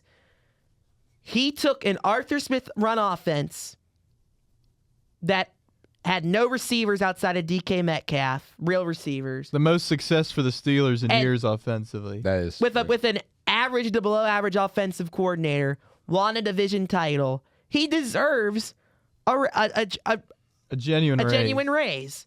And this $15 million thing, so people are like, so we have to understand. I don't know if we really went over what the UFA tender was, and it's a bit confusing. But essentially, if Rodgers signs it, right, he'll get a 10% raise. He's going to want more than that, so he's not going to sign it. The raise would but the point of the tender, whether he signs it or not, is that if he were to sign with another team, which we could talk about, there were some very stupid, not stupid people, but stupid, not accusations, but stupid. I'm losing the word. I don't know. It was a stupid thought was going around that, he's going to sign with Arizona over Pittsburgh. We can get into that later. Stupid idea, stupid principle. It wouldn't make sense for the Cardinals either. It's been a long morning, but so right. So, but we could get into that. But the point of the tender is that if he were to sign with another team, the Steelers wouldn't be complete fools. Well, they kind of would be, but they'd get a Too late for that. Excuse me. They'd get a compensatory pick. So that was the point of that tender. I want the pick. But I think, genuinely. Look, the Steelers, it's not like they don't have any cap space. They can give him $25 million. $50 billion to the defense. They don't have any cap space. Well, no, but they act like. I'm kidding. He deserves $25 million, in my opinion. Like, this is his last paycheck. Yeah, they have like $29 million. This is his last space. paycheck in the NFL. He's a great player. He was humble last year in taking $10 million. He said, I'm not doing it for the money. He probably could have negotiated more because it's not like the Steelers had any better options last year either, right? He didn't. So I think it's more than fair for him to get at least $20 million. Probably, I would say, around the $25 to $30 million range if he's coming back. Considering, he wasn't always great last year, but again, he did a lot with little, in my opinion, and I think he deserves to negotiate his contract and to get what he wants, and I don't find it selfish. And for all the people saying, "Oh, it took forever," he's doing this. We're figuring this out a month earlier than last year. So for Aaron, that's big progress. And we knew it was going to be dragged out. But like I said, the problem for me with that whole is like we know Aaron was going to do this, and that's just how he wants to operate, and that's fine. But the way the Steelers have been handling that by saying, "Oh, we have a deadline," when you really don't have a deadline, you don't have the leverage. Hey, just come out and be forward and honest about it. Hey, we want Aaron to come back. We're letting him take time to make that decision. If he doesn't want to come back, we're happy with the guys in our room. That's all you have to say. And they just made themselves look worse. Mm-hmm. But what I mean, I don't know what you guys want to say or want to add on. Well, this isn't a surprise. But I am surprised that because I just feel like knowing Aaron, like it would be till the last, because the most recent deadline was May 18th. So I was thinking like it wouldn't happen until May 18th, right? Last year, it was like he has to be here by minicamp, and it was like a couple days before minicamp. Yeah, it was like June 5th. This is multiple. This is two weeks before that deadline. Now, maybe he doesn't sign this week. We don't know for sure if he's going to sign, but assuming he is, I am surprised that it's now. I kind of want to touch on the quarterback room now that assuming Rodgers is coming back. So I texted you guys this morning, obviously, about this, but I truly feel with how Mike McCarthy is going to do things, I really think that Rodgers is going to be QB1, obviously. QB2, I think, is Mason Rudolph, and QB3, Drew Aller. I think that they're going to either cut or put Will Howard on the practice squad. I don't want that to happen, but I feel like he's the odd man out. People have to realize he was a sixth-round pick. McCarthy never drafted him. He has no ties with the guy. Right. I mean, what else? Like, I don't see a scenario where McCarthy is going to keep Howard over Rudolph, because I feel like McCarthy is going to want the guy who's been in the NFL for almost a decade at this point, which is crazy. But Mason as a Rudolph backup, is a very capable backup quarterback. And I think McCarthy's going to want that, because say Rodgers goes down for 2-3 games, he's not going to want to throw in Will Howard, who has never had a snap in the NFL, or a rookie Drew Aller, who probably didn't have a snap up to that point. He's going to want the veteran backup. I have full confidence that with Rodgers coming in, Will Howard's going to be the odd man out. And I know a lot of people want the Steelers to start him. I want to see what you have in Howard before you just cut ties. Not saying that they'll cut him completely. I think he'll be on the practice squad. But either way, I think that he's going to be the odd man out. And a lot of Steelers fans are going to hate that. But I would just prepare for that situation to happen. Yeah, so I'm looking at it from like a macro perspective as well. Obviously, I love Aaron Rodgers. I love him being a Pittsburgh Steeler, but it's just I'm like really torn on this right now, because on one hand, this roster's better than it was last year, even, and the coaching staff is better. And the coaching staff's better. And what were the deficiencies? Aaron not having enough receiver targets. He has that. He got two more really good ones with Jeremy Bernard, obviously, and Michael Pittman. Not having, with Aaron Rodgers, you have to have really, really good O-line play. Like, really good. I don't know if it's going to be really, I think it's going to be better. It should be better. I'm not saying it's going to be really good, but it's an improve. I believe in our O-line coach. Yeah. And defensively, you upgrade the scheme, you upgrade a coordinator, and you upgraded talent overall. I love the Jamel Dean acquisition, and signing, and I love the corner depth. I'm still shocked that they didn't do anything with linebacker at all. I think that's going to bite them. Yeah. But the overall team is better this year for me, clearly, than it was last year. And Aaron, if you bring him in, it gives you the best chance to win, obviously, among those options. Right, among the quarterback options by far. And part of me wants to see that, but part of me knows this franchise and knows, and we've talked about it extensively, that the best thing for this franchise would be to have a couple down years, replenish through the draft, get younger defensive players to more diversify the money. So you don't have to pay $50 billion a year. So you don't have to, yeah, exactly, Jake Bell. And find your quarterback of the future. And part of me wants to see Will Howard or Drew Aller or somebody, but part of me knows, a big part of me knows, neither of them are very good, probably. Right? We love Will Howard, but what are they? And so I'm really torn as to, like, the best thing for the future of the Steelers is to start one of those, Will Howard or Drew Aller, and see what you have, if you have anything. If not, you draft a quarterback next year. But either way, even if you start Aaron Rodgers and Aaron Rodgers is the quarterback this season, you're going to draft a quarterback next year, right? And I think they should. Yeah. And so it's really such a tough spot for the Steelers, where I think I want to see another year of Aaron. And it's not like it's a Ty Simpson the Steelers drafted, where it's like he's a first-round guy. If the Steelers drafted Ty Simpson or something like that, then Aaron, you never know. He would have retired. He wouldn't have been with. So So in that one sense too, it's like, what is the talent level of Drew Aller and Will Howard, and is it enough to believe in them going forward? We don't know. That's the issue. And there's multiple angles to this, and the other thing is, the Steelers, I feel like, believe, and I think a lot of organizations think like this, and I don't think they're wrong. These later round picks, they're later round picks because they have some big deficiencies. With Aller, I don't think he can process the field.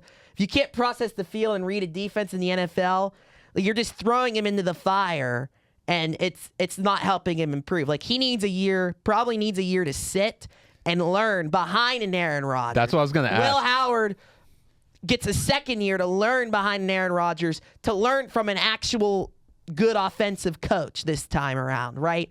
Like, I think bringing in Aaron Rodgers is a benefit for those young quarterbacks, because them learning in practice and learning from Aaron, considering their deficiencies as later round picks, it's better for them to learn in practice and learn from Aaron and learn from a good offensive staff, coaching staff, than just throwing one of them into the fire, throwing both of them into the fire in different points of the season, and saying, "Hey, here you go.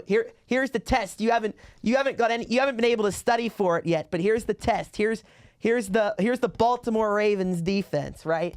Like, I don't think that necessarily helps their development, and I think that's something people don't think about. And here's a situation now, like, say the Steelers pick in, the 20s and in the 2027 draft, and they don't have a pick for a quarterback that they would want. Do you see a scenario where, with Drew Aller sitting a whole year, that they're giving him the reins in 2027? Yes, exactly. That's why exactly. I think at this point in time that's more likely. If Howard were to prove to be better somehow, but yeah. I think he'll side with Aller. I truly do. But either way. But I mean, that's so your point about that, and about, they'll potentially put Howard on the practice squad.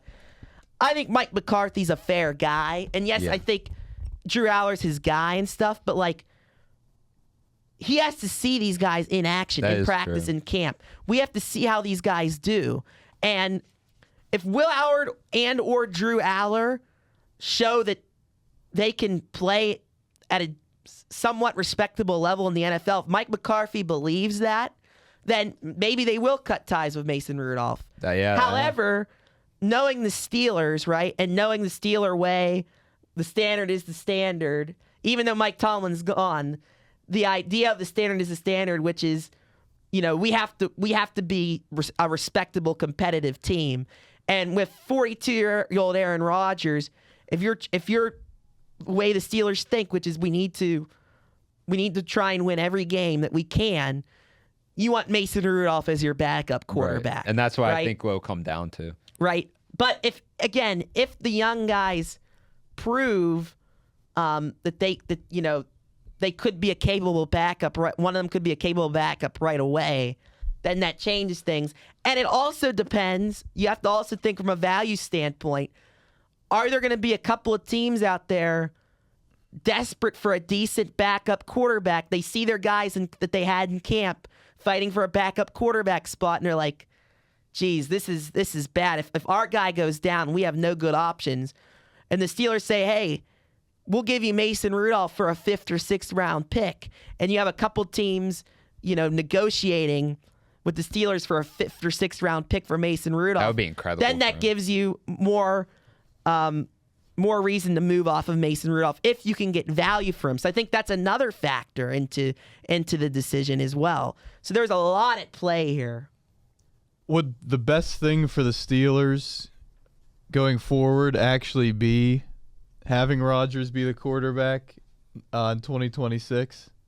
And what I mean by that is you were just talking about, say the Steelers are picking 20, 21, whatever, 19, whatever next year, and they don't want to draft a quarterback that high, and they go through with Drew Aller in 2027, then you give Aller a year to, under McCarthy with Rodgers there. You give Will Howard another year. You give them all the reins in the preseason and everything, with an offensive coach and Mike McCarthy. and you go for it this year. It's an aging defense. You get some contracts off the book next season. You go for it this year, and what does go for it? It means make the playoffs and probably lose, but they're going to go for it. And then in 2027, you are afforded that opportunity to have a little bit of a reset. Like I said, some defensive contracts off the book, draft some younger defensive players, revitalize the linebacking core, and go forward from there. I would argue, I'm just thinking about it now, after you mentioned, I mean, Drew Aller could be the quarterback next year if they're 10-7 this year, and I truly think so. Then Aaron Rodgers could end up being the thing the Steelers need, the stopgap, but actually correctly, like that actually works for the franchise going. Because we always think Aaron Rodgers, that we're just kicking the can down the road, signing an Aaron Rodgers, signing a Russell Wilson, whoever. And while I think that was true in hindsight, like it actually might be to the benefit of the organization if he is the quarterback and you just have one last opportunity to sneak in the playoffs and maybe win a playoff He's game. beloved in the locker room. Will Howard loves him. He's posting pictures of him on Instagram. Yeah. I'm sure Drew Aller will love him just the same. I mean, the difference between what people feel about Wilson and Rodgers is crazy. Oh, absolutely. And I mean, off the field, Wilson is adored, but in the locker room, Aaron Rodgers is the more adored player. Oh yeah, by his teammates. That's absolutely like literally. Look at all the stories and all the examples. It's a true fact.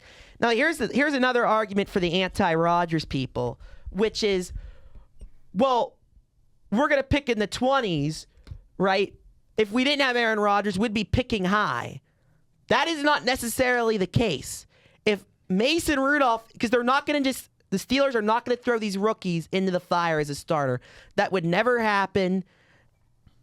Not as a late round pick. Not as some of these, if Drew Aller can't read the field, et cetera, they don't think in terms of getting a high draft pick. Organizations don't think like that. They think of terms of development. And Drew Aller and Will Howard are not going to get better being thrown into the fire, right? Especially Drew Aller, right? As I said before. But so if Aaron Rodgers wasn't here, Mason Rudolph would be the starting quarterback. But who's to say the Steelers wouldn't win 8 or 9 games with Mason Rudolph? I just looked at their schedule. And would be 16 through 20 in the draft. Who's to say that still wouldn't be a possibility with Mason Rudolph? So you might as well give yourself a higher caliber player in Aaron Rodgers because they are not going to start Will Howard or Drew Aller. It's just not. That was never in their plans. And it just doesn't really make a lot of sense for a guy in Will Howard who didn't have a lot of great traits in terms of like arm talent and Drew Aller and athleticism, where Drew Aller has the athleticism and the arm talent, but the processing and the footwork still needs a lot of work. Well, that's a great point you make, and I would agree. I agree. That's why I think the Steelers roster gives it a high floor this year, I think. Or you'll win. You'll still be picking in the middle with Mason Rudolph anyway. Yeah. I think so. I think that was a great rebuttal by you, and I completely agree. I think if looking at the schedule next year, there's some tough games and everything, but it's just like every year. I mean, I found 10 wins, with Aaron Rodgers. And I hate whenever people are like, oh, the schedule is tough going into the year. It's like there's some teams that might just be awful that you don't realize. Yeah, it's just, you never know. Yeah, they play the South, and those are all kind of winnable games. The NFC South. And our division. AFC I remember everyone was South, saying our schedule's so tough last year. So like, I feel like we're playing the NFC South. Like it might not be as tough, but Jake, like everyone likes to talk about the schedule, and the schedule release is always a fun thing. Everyone enjoys it. Yeah. But you don't know until you see the teams and you see how they play, how they do on the field. No one thought the Lions would not be a playoff team. At least, I did. But I mean, to the extent. I know what you mean. You know what I mean? Like to the extent of what a they were. job. No one thought the Ravens would have a losing record, right? They were 8-9. Ravens. Yes. Yeah, no one thought. So there's stuff like that going in that you just never know. Yeah, no, I think if Mason Rudolph were the quarterback for all the games next season, the Steelers would be somewhere around 8 wins. Yeah. And that would put you drafting somewhere in the mid-teens. And that doesn't land you a top-tier quarterback. And again, another factor is is next year's quarterback class going to be really good? Because everybody. Well, we thought this year's class was supposed to be great. Remember, I didn't think it would. I was like going. Yeah, I was called like, it. You called it. Yeah, everybody was like, Cade Klubnik. Yeah, I've not seen any. I mean, Deshaun. I've seen a lot better. Clemson. I do have a. I think I am hopeful for this year's class, but. You never know. There might be a good class, might be 2 or 3 quarterbacks. And typically, if there's 2 or 3 quarterbacks, they're all going in the top 10, right? And the Steelers, who's to say they couldn't trade up, right? If they have enough draft capital. So, I mean, that's so far in the future. We just don't know. We don't know what's going to happen. And again, the 9 and 8, and here's another thing though too. The 9 and 8, 10 and 7 thing, that was a Mike Tomlin thing, right?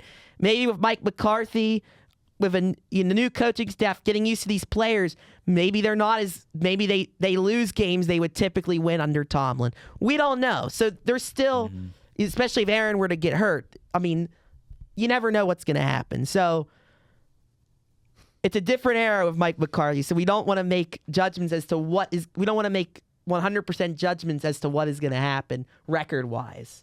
Yeah, and I had a brain for it. I was looking at the quarterbacks for next year, looking at it, and it's the Dante Moore and Arch Manning and everything. Well, Arch is going to go number 1. Yeah, because sure. I genuinely believe that. I kind of do too. Because I think he's good. I mean, at the second half of last year, you really started him to come along, and I think he's going to be. This year he's going to be the player people, or at least close to the player people thought he was going to be.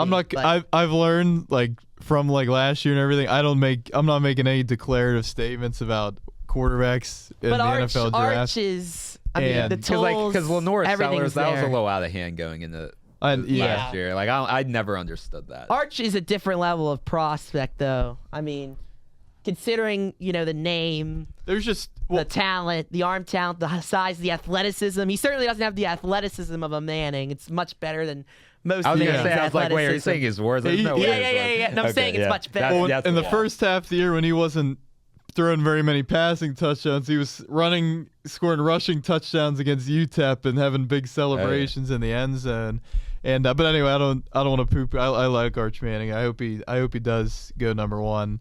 But again, what is this? The overarching theme here is you can't seriously say, there's no evidence to say, seriously, that the Steelers, having Mason Ruff be their quarterback or Drew Aller or Will Howard next year would guarantee them a top 10 pick and a quarterback of the future, right? So if you can't guarantee that, well, let's try to have Aaron Rodgers be the quarterback, and let's try it this season. He's the best mentor you can possibly get for these young quarterbacks. Yeah. Easily. Yeah.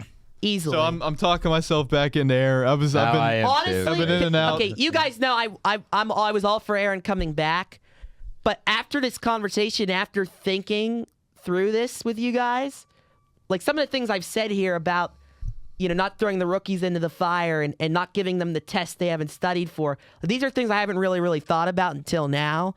And this conversation, before I was just kind of I want Aaron back because I love Aaron. I don't know if it's necessarily a good thing for the future of the Steelers. But now I see a path where this could be a good thing for the future of the Steelers. Yeah. Or either way, it's not going to change. It's not going to having Aaron versus having Mason. It won't have a negative impact. It's going to change what was going to happen. Yeah, right. That's true. Because again, it's so volatile. You never know. I mean, you could draft a quarterback in the second round, and he's your quarterback. The future. You just never know. There could be any. I mean, everybody talks about Tom Brady, but there's several examples of Brock quarterbacks. Purdy, Dak Prescott. I know you guys' thoughts about Purdy, but still, he's still a very capable NFL. Yeah, starter, exactly. So quality starter. So, again, it's too and again. This is kind of an indictment on the Steelers drafting too, with the Kenny Pickett, a draft pick. You can find it's a first round pick. You can find a quarterback. I know everybody's like, oh, it's got to go early. Lamar Jackson was very late for. If you really have that evaluation at the quarterback position, you can draft a quarterback there. And the Steelers at 21. did. Yeah, you could draft him at 20, at 15, wherever. It just depends on the year and the circumstance, but it's not impossible. Right. No. Yeah.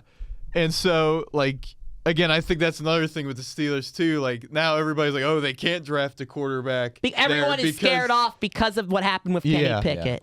Yeah, and because of their lack of being able to find a quarterback in general with any of their draft picks. So again, it's very volatile, and I don't think everybody says Aaron Rodgers having him another year that hurts the Steelers going forward. And I'm thinking about like you during our conversation. I don't think it hurts really very much. Yeah. I actually do agree because like as I do want to see what you have in Will Howard. That's a bit. I know he probably won't do anything because this isn't the kind. But I'm sorry. I just don't. Now that I'm thinking about it, I'm like, is he really just gonna do well? I don't really think so. He's a 6th-round pick for a reason. Exactly. I mean, I'm not hating on the kid. It's just like, and it's just like this is a roster. We don't know. We don't know. We have no idea. Like this isn't a top 5 roster or anything, but this is a roster that I feel like demands a quarterback. You could argue it's a top 12 roster, and how many teams make the playoffs? Right. 14. Well, I think it certainly is, but it's been and with like a the different quarterback. coach, maybe how different coaching staff, we don't know what would happen in the playoffs. We don't. Yeah. So I feel like it demands like a quarterback more of Aaron Rodgers' proven caliber than a Will Howard or a Drew Aller or whoever. It just feels like to owe it to the roster because again I like the running back tandem. I love the Rico Dowdle pivot. Yeah. I love the tight end room without Jonnu Smith was just an extra piece. You can just focus on Darnell and getting it to Pat. Freiermuth more. Yeah. And I think they will with McCarthy. Yeah. Mm-hmm. Obviously, the receiver group is vastly upgraded. The corner room is really good. I mean, having Dean and Porter on two sides. Well, and the big thing was Porter took such a big step. I mean, early on last year was like, is this guy an average player? And then he took off last year like really well. So he's just got to stay consistent. I think safety, like there's some concerns, but if you have Ramsey there, like it'll be and Elliott hopefully healthy. Now you were talking about the one safety position. Yeah, free safety. I don't feel like we have a true free safety, but not since Minka at least. Yeah, right. And so and obviously the linebackers, but I think it is a top 12 roster. I think it's a roster where you owe it to them to kind of have like an Aaron Rodgers and to give like some confidence. When you don't move off T.J. Watt, right? Yeah. And you have a guy like Cam Hayward who continues to play well, like you can't seriously look at them in the face and say, right, we're not going to sign Aaron Rodgers for $20 million. Right. When he's your best option. And again, some contracts come off the books next year. You can make trades for, aging. Watt has got to come off the books. And if Metcalf doesn't improve, if he doesn't show that he's at least a 1B, like he's that contract is just killing them. And then when that happens, when some of these kind of veteran players who you feel like you got to have Aaron in the building, as their quarterback for, when they do come off the books, now you can kind of alleviate. You can feel there's more incentive to say, hey, let's draft a quarterback or let's roll with Drew Aller or Will Howard and see what we got. And there's not as much, and the fans will understand it. Hey, you never know. It's not as it's obviously the most typical path is you draft the quarterback, but you never know what free agency may bring. You never know. You never know. If you get the contracts off, it happened with Sam Darnold. It's a rare thing. Who knows? Maybe it'll happen with Kyler Murray in Minnesota. People compare him and Darnold. I think Darnold is a different situation. Darnold had a much better year going in as well. Right. And I mean, as a quarterback, he's better. But you never know what young quarterbacks are going to pop up in free agency too. So that's also another thing. So there's a lot of we'll sees. Of we'll sees, and I think that's the nature of I think the way we're analyzing this is very fair. Very fair. I think this has been a great analysis of. This might be one of our best analyses. Analyses. Yeah. It was deep. It was really. I didn't think it would be deep because I was initially I was just like Aaron. I don't know. I was just like thinking of Aaron, but now you're going looking forward. But that's a good point. I didn't really think about that. Obviously, free agency. It just feels like for the Steelers, like right now they have no the cap space thing like for a quarterback, and with the quarterback free agency class we had this offseason, it was hard to think about. But yeah, you never know. I'd have to look more at who could be the options next season in terms of free agents. I was listening to the fan. Mac Jones, is he a free agent next year? They're talking Baker Mayfield is. That would be interesting. I don't think about now, but like, I don't know. That's a thought. That's it would right. Be an This option. is his third year in Tampa. Yeah. But He'd be old. How old is he? It's like 32, 33. Yeah. That's again. We have to, first of all, if he does well in Tampa again, they go to the playoffs, And they'll bring him back. He was hurt playing hurt last year, I think. Yeah. The only times Baker has been below average is when he's been hurt. Yeah. Right. So, I mean, but if he does well in Tampa, why are they gonna let him go? True. So yeah, that is true. But Mac Jones, he was the only guy outside of Rodgers that I was really interested in bringing in. And honestly, but the 49ers didn't want to trade him. I wouldn't be opposed to it because I thought he was really good before the Patriots decided, you know what, Belichick's totally screwed him up. Let's have Matt 100%. Patricia, Joe Judge, and Bill O'Brien Yep. be his offensive guys, and that's just recipe for disaster. So I would be interested to see how that goes. But we should do one of our upcoming episodes, just like a deep dive into the teams after the draft. Yeah, we could do we a could. post-draft playoff prediction. Too early playoff We prediction. could, but just seeing where people are at, because I have to look free agency. I was paying attention, but I forgot. So much has happened. I've kind of forgot what's happened with some teams, and it would be a nice exercise, at least for me, to just go and look and see what these teams look like right now. And where the Steelers stack up in the AFC as a contender, contender or pretender. right. But anyway, yeah. So does that wrap it up? I think that was that was a great episode. That was great. One of the all-time great. I don't even know if it was, but it was very good. But It was very sometimes good. We've had many good last ones. we had. episode, sometimes you have an episode and you just feel kind of about it. Yeah. Last episode, I kind of just felt like it was an episode. We were all cooked though. To be we were fair. cooked, and then Brian Cashman. There's a lot of nonsense going on. We love Brian. I was just that was the highlight of it. But from a Yeah. content standpoint, I feel great about this episode. Yes. So if you like it, please share. Shout out Tell Harry your Callis. friends. Yes. Congratulations to Doran Dickerson and Harry Callis and Adam Crowley. Crowley and Dickerson and Callis. That's the crew. That's, Pittsburgh type names to say. Patriots. All right. Well, take care, everybody. Jake Bell, have fun at your graduation. Thank you so much. And we will see you next week.